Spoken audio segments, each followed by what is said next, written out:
Today, the momentum is slowing across credit, retail, and construction.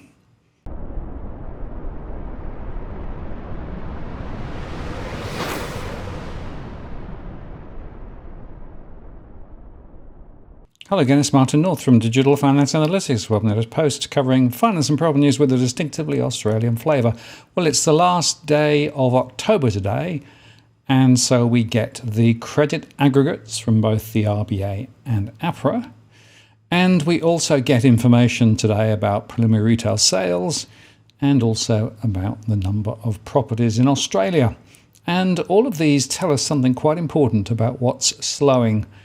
There's no doubt about it, momentum is definitely easing thanks to those higher interest rates, and that's significant ahead of the RBA's decision tomorrow. So let's begin by looking at the financial aggregates from the RBA for September. And it shows that total credit was up for the year 9.4% compared with 5.2% this time last year. Housing was up 7.3%. Personal credit was pretty much flat, compared with a fall of 5.3% last year, and business credit is at 14.7% compared with 4.5%. And the broad measure of money is down slightly, 7.5% compared with 8.1%.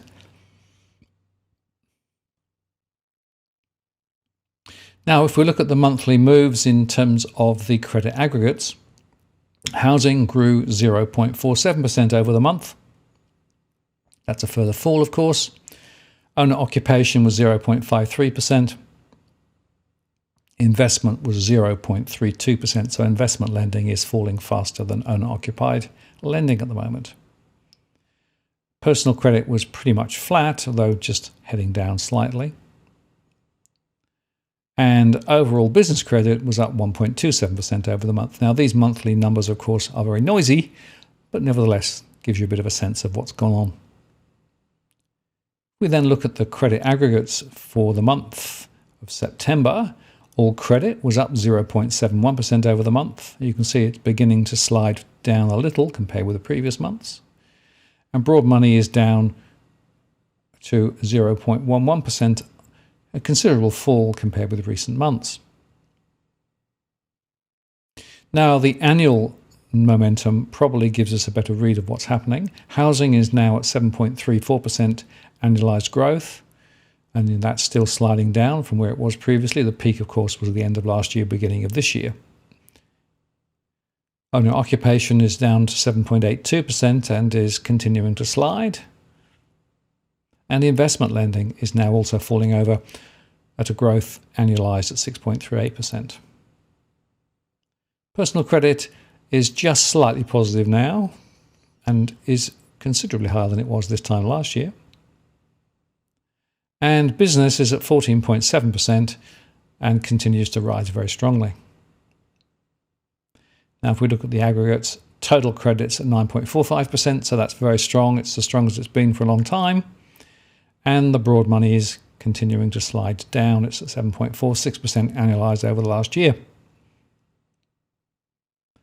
Now, the 3-month variety of data shows us the immediate trends. Housing is 1.42% and is definitely sliding down. In fact, it's continued really its slide from the end of last year, around December 21.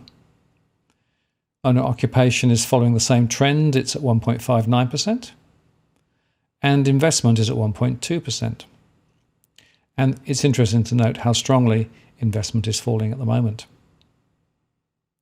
Personal credit is 0.56%, so we've seen a considerable rise in recent times relative to this time last year. Some of that is because people are under more pressure and are pulling for more finance. Business is down to 3.82% this time around, so in fact even business credit is now beginning to ease back. And the total credit growth over the last quarter was 2.26%, while broad money was 0.69%. Now, if we look at the ADI data from APRA, again, this came out today, we can see that the total lending for owner occupation amongst the banks grew by 0.48%, and that continues to slide. Investment lending slid even more at 0.22%. and so the total was 0.4%. And again, it's a little down from last month. Now, the total outstanding is just over $2 trillion. In fact, both owner-occupied lending and investment lending both grew. The proportion of lending for investment purposes continues to slide lower, down to 32.97%. Now, if we look at the selected portfolio movements across the banks, you can see that Commonwealth, Westpac, ANZ, National Australia Bank and Macquarie took the bulk of the momentum, particularly actually investment lending, where Macquarie continues to be very strong. But AMP, MyState, Suncorp and Bank of China all continued to seek out investment properties, as well as HSBC. The portfolios of ING dropped, as did Bendigo and Adelaide Bank. And it's interesting to note that National Australia Bank also reduced slightly their relative share of investment loans. So you can see here how different banks are chasing the markets at the moment. The September private sector update from the RBA and APRA did provide further confirmation of the anticipated slowing in the face of rapidly rising interest rates. The credit slowdown is being led by the interest rate sensitive housing sector, of course. Business credit continues to expand at a strong pace, although it's a little bit off the June quarter peak. Perhaps that's representing a late cycle flourish. In September, credit posted a 0.7% gain. That's the softest result since March, and it represents a gradual slowdown, moderating from 0.9% outcomes each month during the June quarter and 0.8% results for July and August. The September outcome included that 0.5% increase in housing credit and a 1.3% rise in business, while personal was flat. Annual credit growth hit another fresh 14-year high, actually, edging up from 9.3% in August to 9.4% for September. That's the fastest annual pace since October 2008, albeit well below the 2007 pre-GFC peak of 16.5%. The story over 2021 and into 2022 was that households and businesses borrowed more, responding to substantial policy stimulus. Record low interest rates and generous tax incentives for business investment provided a strong tailwind for the Australian economy. The acceleration into credit also reflected impacts from lockdowns. Firms at these times accessed lines of credit to ease cash flow pressures. Importantly, a policy U-turn is now underway. The RBA is quickly removing ultra-easy monetary policy on the way to a contractionary stance to fight a significant inflation challenge. The tightening of policy will reduce demand for credit across households and, in turn, businesses.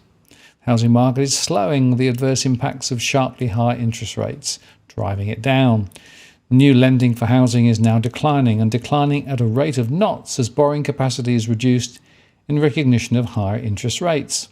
Over the 7 months to August, lending is down by 17.5%, including a 22% fall for investors and a 15% decline for owner-occupiers. Currently, annual housing credit growth is 7.3%, after hitting a cycle high of 7.9% through March to June this year. The 2022 high point was a little above the 2015 peak of 7.5%, but a touch below the 2010 peak of 8.2% and well below the pre-GFC cycle peak, which was 14.5% in August 2006. In terms of momentum, growth on a 3-month annualized pace is 5.8% currently. That's a significant slowdown from the January peak of 8.6%. Business credit grew at an unsustainable 19.4% during the June quarter.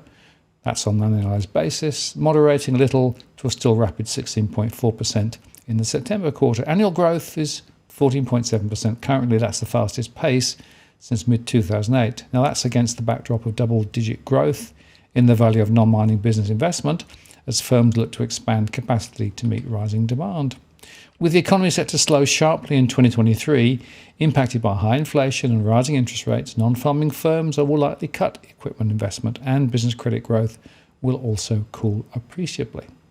Now, according to the preliminary details from the ABS, Australian retail turnover rose 0.6% in September 2022. That September increase was the 9th consecutive rise, following a 0.6% rise in August and a 1.3% rise in July.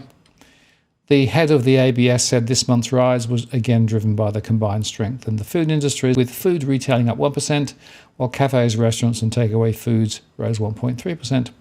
Many retailers remained open for the National Day of Mourning, an additional one-off public holiday in September, and this boosted spending on food, alcohol and dining out, they said.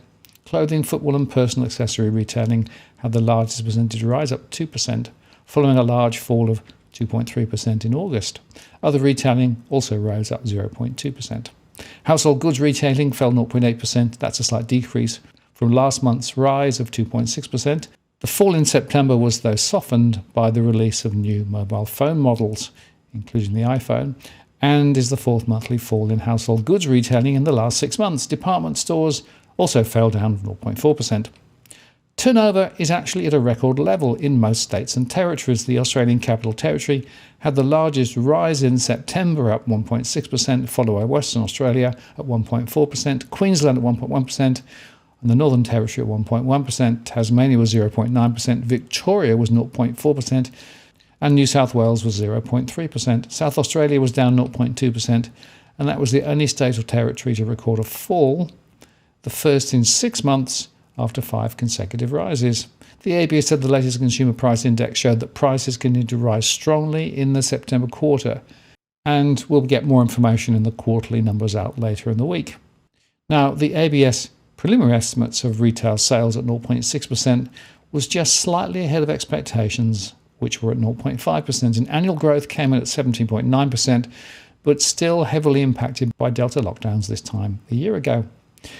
And it's worth underscoring the fact that the headline here is nominal sales, which includes changes due to price variations. Indeed, almost all of the recent monthly gains are likely due to the higher prices rather than volumes. For the third quarter as a whole, nominal sales were up 2.3%, and that's a solid result, but a steep down from quarter two's strong 3.2% rise. And as we know from the third quarter CPI, prices accounted for the bulk of the increase in the quarter, with retail prices likely up around 2% over the quarter. Now, Friday's detailed final retail release will include official quarter 3 estimates of real sales, and that will show a much more subdued gain in volume terms because it will be inflation adjusted.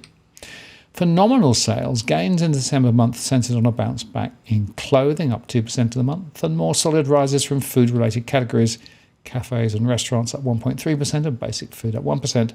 September saw notable declines for household goods, down 0.8%, and department stores down 0.4%, which in the context of strong price rises implies sizable declines in volume terms, particularly for household goods retail. While price effects are difficult to disentangle, the detail does suggest that there may be a rate rise effect coming through over and above the direct eroding effects of higher prices. The slowing in household goods retail, barely up 0.3% for the third quarter, and the more subdued sales in New South Wales and Victoria both suggest a degree of interest rate sensitivity. And finally, there's an estimated 10.9 million dwellings in Australia as at June 2022, according to a new publication released by the ABS today. The ABS said the estimated dwelling stock grew 1.4% over the 21-22 financial year, with 174,147 additions to stock and 27,216 removals from stock overall. At the state level, New South Wales had the largest total estimated stock of dwellings in June 2022 at 3.4 million dwellings, they said.